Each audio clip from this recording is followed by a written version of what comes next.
What is up, everyone? My name is Gautam, and this is the Stock Show, the show where we'll be teaching you everything you need to know to get started with investing and understanding the stock market. Check us out every week. What is up, everybody? My name is Gautam, and this is the Stock Show, the show where I will be teaching you all about investing and the introduction to the stock market. Every week, I'll be introducing a new topic with new special guests and students. Before I start, do you guys want to briefly introduce yourselves?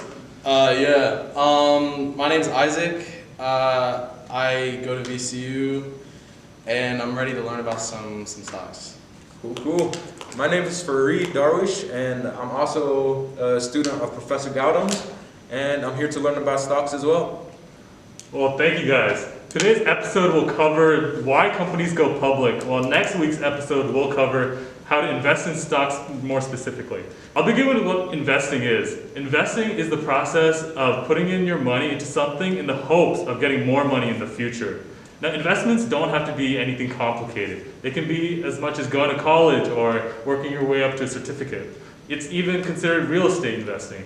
Today, we'll be specifically talking about investing in stocks. You know what stocks are? Yeah, like stocks, no. Well, we're here to learn about stocks, so what are stocks? Stocks, also known as shares, are a fraction of a company that they have decided to offer to the public. Now, when companies want to get bigger, they generally have few avenues to do that. They could go to the bank to get a loan, but if the bank says that the business is too risky, do you guys know what they could do instead? You want to take this? Well, I think they could go to like a family member for like a small loan of $1 million or something like that. They could do that for you, or they could do something called an initial public offering, or an IPO.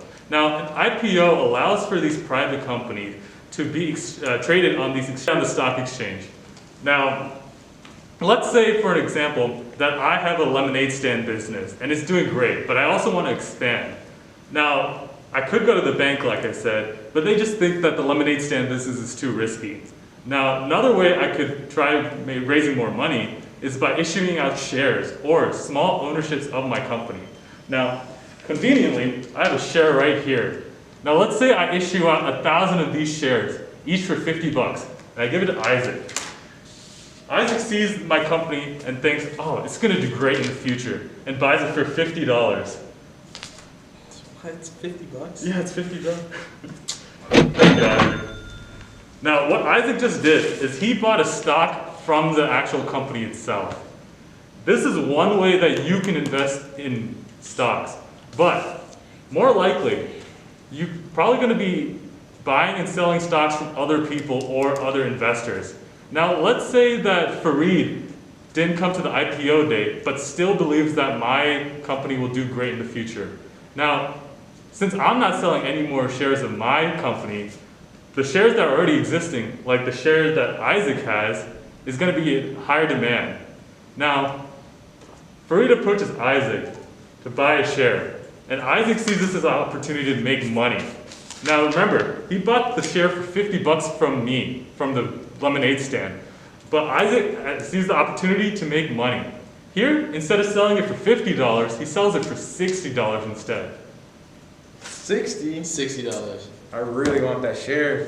$60. I have 60 right here, so give me that share, Isaac. You're an idiot. Believing that the price of the stock will rise more than $60, is happy with this purchase. Now, this is what we call the secondary market. This is where, like I said, where most of the buying and selling of stocks happen. In real life, there are billions of dollars and billions of stocks that are traded every day, and this is what we call the stock market. Investors believe that the company will do well in the future. Demand for it goes up, and so will the stock price. Now, let's say that the investors believe that the company will do poorly in the future. Instead of the demand going up, it goes down. And what do you guys think when the demand goes down? What will happen to the stock price? Probably it goes up. Nice try, Isaac. How about you, Fareed? I think if people don't want it, then they'll be willing to pay less than it's worth. So Exactly. Price goes down? Yeah, the stock price goes down. This is called the market capitalization, or the market cap. This shows us how much the actual company is worth. Now remember, I think get Yo, the call. I gotta take this. My bad. Hello? Oh, I'm in the stock market class. This guy messed up. absolutely nothing. Talking about like IPOs and This commercial is brought to you by AK Sai. I hope I saw you at Kai Pai Thrift. Now that we're back, remember, the market cap is calculated by multiplying the current stock price by the amount of shares that are in the public, also known as shares outstanding. In the next part of this episode, we'll be talking about the various stock markets that exist, the risk and reward scenarios, and how you can invest in stocks yourself. Thank you so much for watching this episode of The Stock Show. Catch us next week. Now we're gonna see who the student of the day is, and it is Isaac! Yeah! Let's go! Yeah! Yeah! Hey! Oh my god.